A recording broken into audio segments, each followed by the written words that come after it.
Thank you, Dean Yates. Thank you, Chancellor Wilcox, distinguished faculty, and graduates of 2015. Are you excited?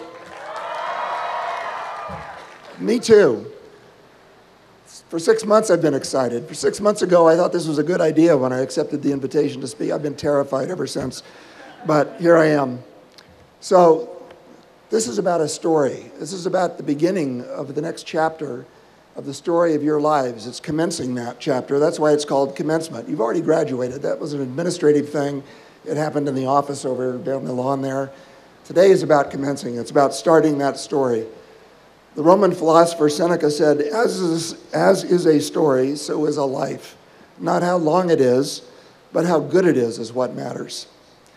The last time I stood in front of an entire class of the UCR student body, I was ASUCR president. It was 1965. That's 50 years ago, if you're counting. God. And I was welcoming the incoming class of 1969 to their freshman year. And I gave a talk, it seemed like a good idea at the time, based on the lyrics of a new Rolling Stones song called Everybody Needs Somebody to Love. Terrible speech, but anyway, it was true then, and it's still true. Everybody does. But today you need something else. Back in the 60s, I know probably few people who are even anywhere on this lawn were born then. Those were turbulent times. They were revolutionary times, socially and culturally. Many of the big names in that revolution came right through UCR here. Writers, poets, singers like Christopher Isherwood, Allen Ginsberg, Bob Dylan, they all were at UCR. Unless you grew up in the straitjacket mindset of the 1950s, I don't think you can appreciate how liberating that was. It started an amazing set of changes. Started the civil rights movement, that started the political awakening of America's youth, started the environmental movement, and it's still going on today. It's not over. Today, though, you are in another revolution. It's about many of the same issues, but it's a revolution driven by science and technology. It's about creating and building and solving many of the problems that the 60s just put in the spotlight and identified. And for this revolution, you need the kind of education that UCR has provided you. And just in time, we're faced with the greatest challenges we've ever had. Growing population, food and water shortages, epidemics, climate change. I'm a pretty optimistic guy, really, and I think we'll rise to meet these challenges. But they're so serious, they could pose existential risk. I was in the business of finding other planets we could live on. And let me tell you, we better take care of this one, because it's a long time before we're going to get any other planet to live on. So this is the world that we're handing you, good luck, to take on and write the story of your life. So what is next? How will your story go? Well, the first thing you need to know about what's next is that it won't always be pretty. It can be messy. Often life shows up as just one damn thing after another, and only later, looking back, can you weave a story around it and say, hey, that's pretty good. I should write a book. Maybe they should make a movie. So you need to deal with what's in front of you now and let the story write itself. So I'm going to talk about 3 key elements of your story today. Number 1, why you are going to succeed at great things, and we need you to succeed at great things. Number 2, the secret to success. And number 3, the secret to happiness. Everybody wants to know that one. So the first thing, why you will succeed. You'll succeed at great things because you've been prepared by a great university to seize a great opportunity.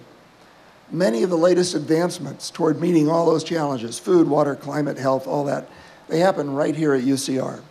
UCR has a new medical school, it's got a public policy school, it's got 2 United States Poet Laureates now. It has schools in agriculture, physics, earth science, and the brand new Ecodynamics and Geoecology Institute, which fortunately spells something easy to say, EDGE, because UCR is edgy. Former Labor Secretary Robert Reich, after speaking here in February, wrote, "There's probably no place I know of that better exemplifies what higher education ought to be doing.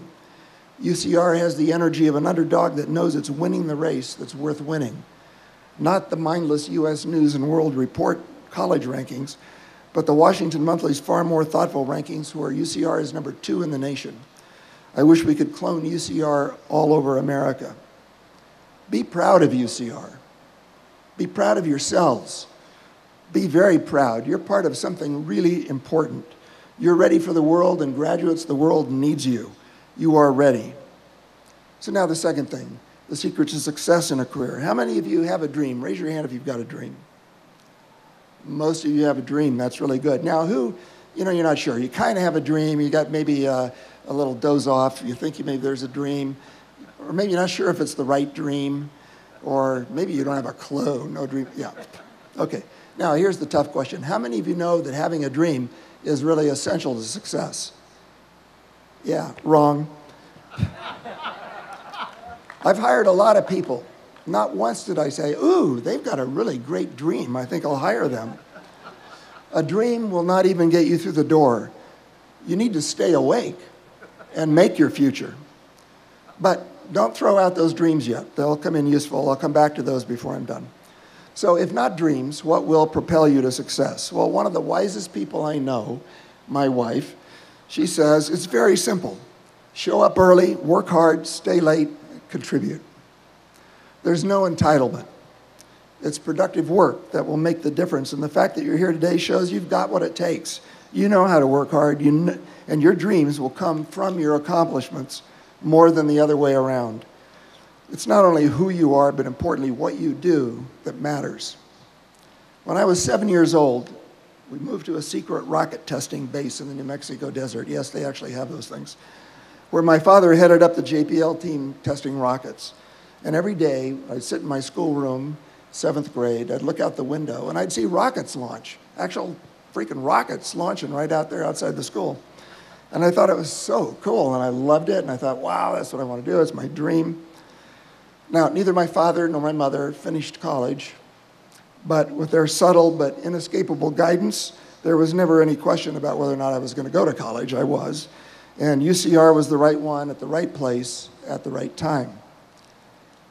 But by the time I left UCR, I thought I'd made a terrible mistake.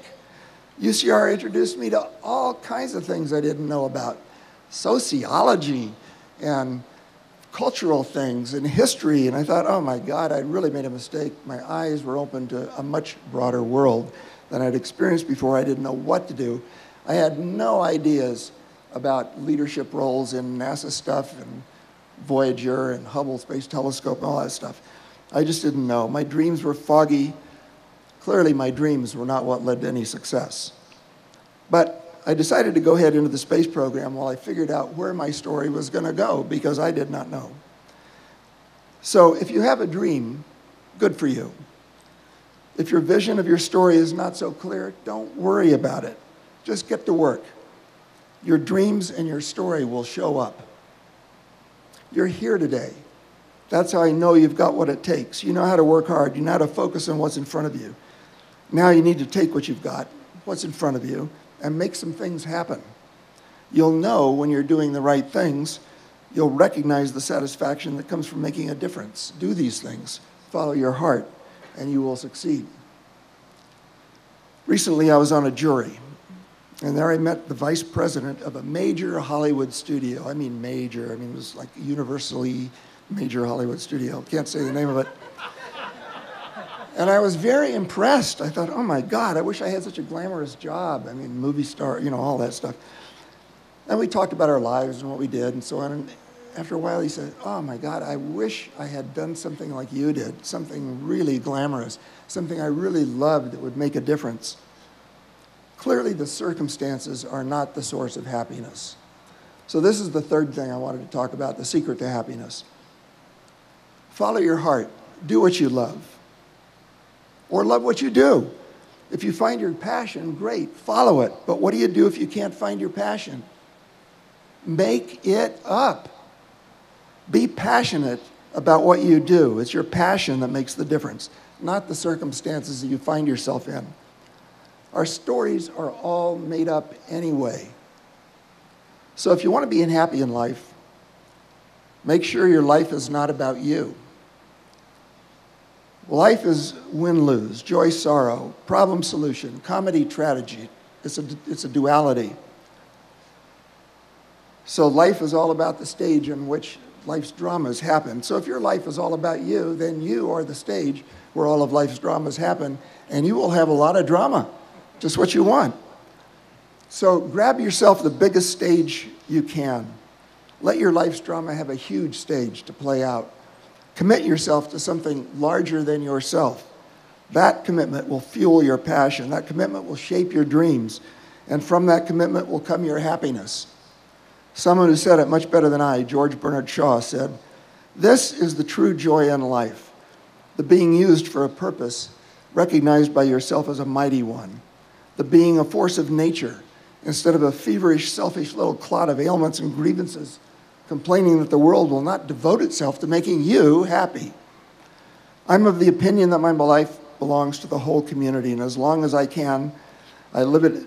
As long as I can live, it is my privilege to do for it whatever I can. I want to be thoroughly used up when I die.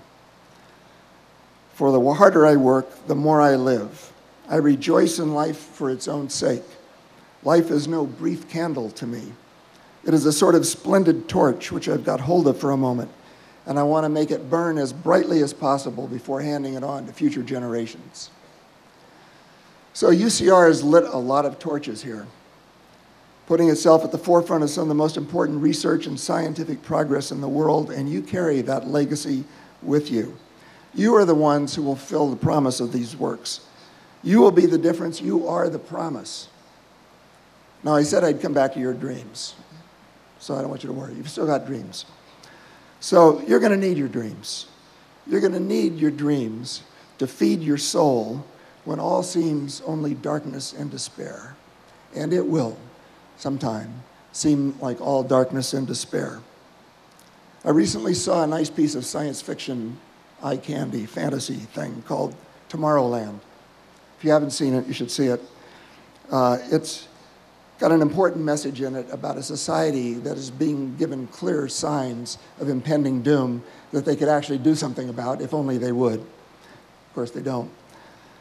And there's a story in the movie about two wolves. One of the wolves is darkness and despair.